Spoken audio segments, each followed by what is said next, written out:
Halo semua, Assalamualaikum warahmatullahi wabarakatuh. Perkenalkan, saya Nurpan dari kelas A Prodi Pendidikan Sejarah Angkatan 23. Jadi, saya di sini akan mereview buku pembelajaran yang berjudul Geografi dan Ilmu Sejarah karya Rusdi Effendi untuk memenuhi tugas mata kuliah Geografi Sejarah. Buku Geografi dan Ilmu Sejarah karya Rusdi Effendi ini terdapat 5 bab di dalamnya. Dan pada minggu ini kita akan mulai dari bab yang pertama. Jadi pada bab yang pertama ini menceritakan tentang geografi dan ilmu sejarah. Dan di dalam bab pertama ini ada 5 subbab yang menceritakan lebih detail tentang apa itu geografi dan ilmu sejarah atau bisa disebut geohistory. Jadi, geografi sejarah atau geohistory adalah ilmu yang mempelajari tentang manusia, fisik, fiksi, dan fakta geografi pada masa lampau.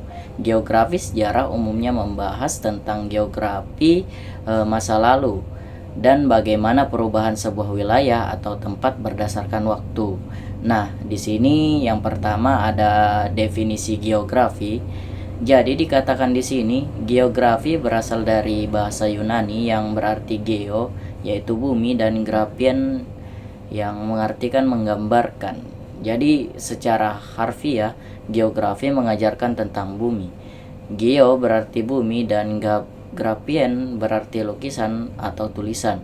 Menurut para ahli seperti Herodotus, graphia berarti tulisan tentang bumi. Selain Herodotus, ada juga pendapat ahli lain seperti Yates dalam Haget, Mustafa Basri, Immanuel Kant, dan masih banyak lagi. Nah, jadi teman-teman, definisi geografi ini menurut saya memberikan kita pemahaman yang mendasar tentang apa itu geografi. Dan di sini juga berisi tentang definisi-definisi atau pengertian-pengertian geografi menurut para ahli, yang mana hal tersebut memperjelas lebih dalam tentang apa itu geografi. Selanjutnya adalah sejarah perkembangan geografi dan objek studinya. Nah, jadi sejarah perkembangan geografi ini memiliki beberapa periode, yaitu pada masa klasik, masa dunia Islam, dan masa abad ke-21. Yang pertama ini adalah perkembangan geografi pada masa klasik. Jadi geografi mulai berkembang pada masa klasik, yaitu sekitar abad 6 hingga 1 sebelum Masehi. Yang kedua adalah perkembangan geografi di dunia Islam, yaitu geografi di dunia Islam mulai berkembang pada abad pertengahan ketika Khalifah Al-Ma'mun memerintahkan pada para geografer muslim untuk mengukur jarak bumi. Yang selanjutnya adalah perkembangan geografi di abad ke-21. Nah, geografi berkembang seperti ilmu-ilmu sosial lain seperti sosiologi, antropologi, dan filsafat. Geografi mulai menggunakan alat-alat canggih seperti komputer untuk memasukkan, menyimpan, memeriksa, dan menganalisis data. Dan di sini juga kita belajar konsep-konsep geografi, yaitu objek studi geografi, objek formal geografi, ruang lingkup geografi, pendekatan ilmu geografi, ada pula konsep esensial geografi, dan struktur ilmu geografi. Nah, jadi pada subbab yang kedua ini kita diberitahu tentang awal tercetusnya geografi, mulai dari mana, siapa, dan di mana geografi ini berkembang, hingga apa-apa saja yang sudah dihasilkan dari ilmu geografi. Selain itu juga terdapat penjelasan mengenai konsep-konsep geografi pada subbab yang kedua ini. Selanjutnya adalah definisi pemahaman sejarah. Dikatakan di sini memang banyak definisi dan pengertian mengenai sejarah, di mana di dalam bahasa Inggris disebut history. Walaupun kata tersebut berasal dari kata benda Yunani, historia, yang berarti ilmu. Herodotus, ahli sejarah pertama atau disebut bapak sejarah, memiliki julukan The Father of History. Dia berpendapat bahwa sejarah tidak berkembang ke arah ke depan dengan tujuan yang pasti, melainkan bergerak seperti garis lingkaran yang tinggi rendahnya dilibatkan oleh keadaan manusia. Selain Herodotus, Abromowitz berpendapat bahwa sejarah merupakan sebuah kronologi atas suatu kejadian, dan masih banyak lagi pendapat para ahli seperti yang lainnya tentang definisi pemahaman sejarah ini. Nah, jadi definisi pemahaman sejarah pada buku ini menurut saya lebih fokus membahas tentang hubungan antara ilmu geografi dan ilmu sejarah, dan banyak juga pendapat para ahli seperti Herodotus dan lainnya, dan masih banyak lagi pendapat para ahli lain tentang definisi pemahaman sejarah ini. Selanjutnya lagi, tugas ilmu sejarah dan metode penelitian sejarah.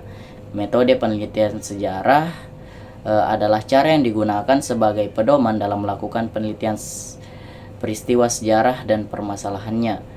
Suatu penelitian sejarah berawal dari pemilihan topik yang dimiliki, tapi harus memenuhi beberapa syarat, yaitu topik harus menarik, topik harus memiliki arti penting, masalah yang tercakup dalam topik mungkin untuk diteliti, dan terdapat 4 langkah metode yang wajib hukumnya dilaksanakan dalam sejarawan dalam menulis karya sejarah. Antara lain, heroistik adalah berarti kata tidak hanya menemukan, tetapi mencari dahulu baru menemukan. Yang kedua adalah kritik, adalah penyeleksian sumber untuk kebutuhan sejarawan. Intervensi adalah proses pemaknaan fakta sejarah. Yang selanjutnya, historiografi, untuk menerangkan fakta-fakta sebuah kisah sejarah. Yang kita ketahui pada subbab yang ini membahas tentang tugas dari ilmu sejarah, seperti untuk apa dan apa saja tujuan dari adanya ilmu sejarah tersebut. Kemudian selain itu juga di sini menjelaskan tentang bagaimana langkah-langkah atau metode-metode yang benar. Jadi kita teman-teman yang merasa ingin menulis suatu karya sejarah. Dan terakhir adalah ilmu bantu sejarah. Seorang penulis sejarah pasti memerlukan ilmu bantu sejarah, dan ilmu bantu itu antara lain paleontologi, paleontopografi, arkeologi, paleografi, epigrafi, inkografi, numeristik, dan masih banyak lagi. Jadi subbab ini menjelaskan tentang ada beberapa ilmu bantu lain yang membantu berdirinya suatu sejarah, dan dibagi berpoin berdasarkan kebutuhannya. Contoh ilmu bantu sejarah yang dijelaskan pada subbab ini seperti paleontologi, paleotografi, arkeologi, dan lain sebagainya. Oke, itu saja yang bisa saya review di bab 1 ini. Menurut saya pada bab 1 ini teman-teman sangat menjelaskan apa itu geografi sejarah, pendapat-pendapat para ahli, sehingga kita lebih yakin dengan buku ini. Dan dari kata-katanya juga sederhana, kita sebagai pembaca ini lebih mudah memahami dan mendalami apa itu geografi. Oke, mungkin itu saja yang bisa saya sampaikan pada tugas mereview bab 1 ini. Mohon maaf jika ada salah kata. Saya Nurpan undur diri. Terima kasih dan Assalamualaikum warahmatullahi wabarakatuh.